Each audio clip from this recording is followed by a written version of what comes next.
Listen very carefully. Greenland has been part of the Danish kingdom for 800 years. It's an integrated part of our country. It is not for sale.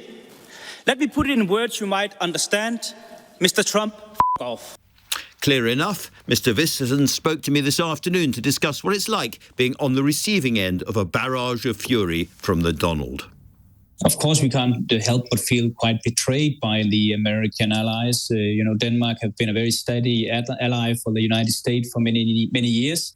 There have been American bases in Greenland since 1941. We have been fighting alongside the US in Afghanistan and in Iraq with very high casualties.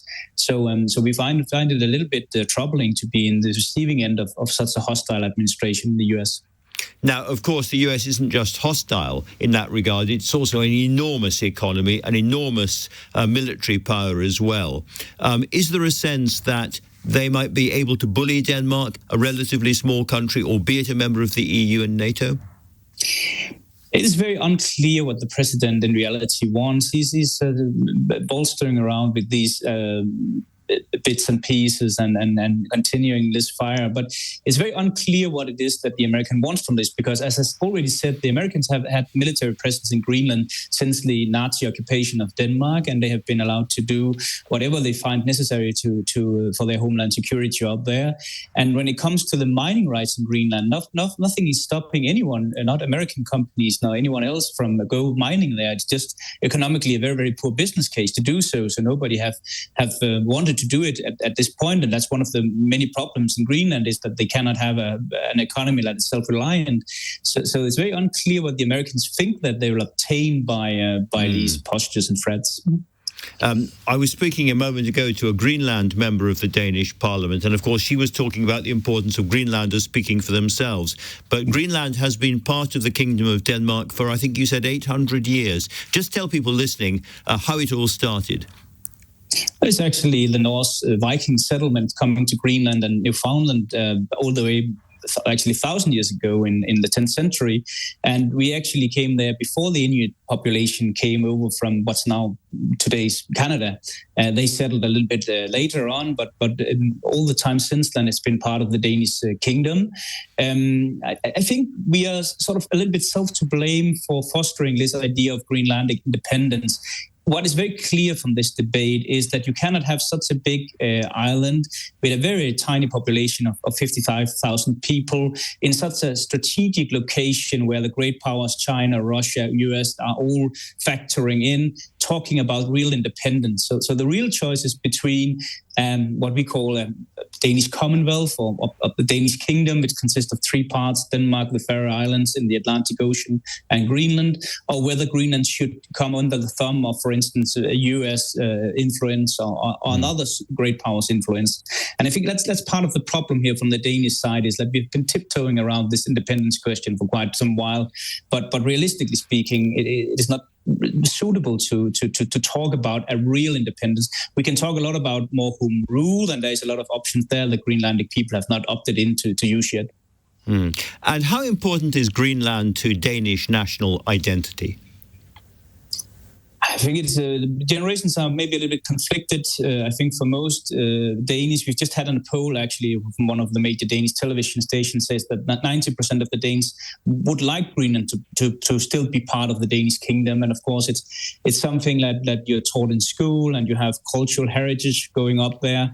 On the one hand, on the other hand, there has been tensions in the relationship, and this has happened over the last years. So definitely there is something that we need to sort out. But clearly there is a great will from Denmark to help Greenland prosperous and continue to be a wealthy nation. We're doing a lot to help Greenland in their endeavors to be more self-reliant society. Do you regret telling President Trump to use the Viking equivalent of F off in the Parliament? Do you regret that? It caused a huge amount of comment around the world. Of course. course, you can always debate the words. I think the US president have set the bar quite low when it comes to being very direct and blunt in his communication. So I actually think that the words have maybe taken too much of the center stage here. But I don't regret the message that it is completely unacceptable for an allied nation to threaten with a military invasion and economic sanctions on an ally that have been nothing but friendly to the Americans and their concerns. Of course, there are some concerns that the Americans can have, but talking about Canada being the 51st state in the US or taking over the Panama Canal at Greenland is an unacceptable rhetoric, and we need to say that very directly. And I think what is very clear from the way the Danish government have handled this is that speaking very softly to Trump, trying to get on his good side and promises all kind of things have not worked out. So I think Trump would respect more that we are a little bit more blunt and direct in our rebuttal of his claims. So, Anders, you're part of the EU, not an organisation President Trump feels warmly towards, and part of NATO, which is an organisation he certainly feels ambiguous about. How do you think this is going to play out? Of course, Trump is threatening with sanctions, and what he seems to maybe lack a little bit of the fundamental understanding of is that sanctions will be towards the EU and not towards Denmark as such. Denmark is one of the few EU countries with a trade deficit with the US. So we are not one of these countries, in his mind, stealing away his jobs and prosperity. That's the one thing. The other thing is that most of the Danish export to the US is things that are actually manufactured in the US. It's mostly in the pharmaceutical industry, where the factories of the Danish companies are in the US. So when you look at the numbers, it's very hard to see where Trump will really hit the Danish economy and try to single that out. But of course, we take the threat seriously. We have to do that. But I don't think it doesn't seem like there's a well thought plan here on how to deal with the economical sanctions that should persuade Denmark to do something.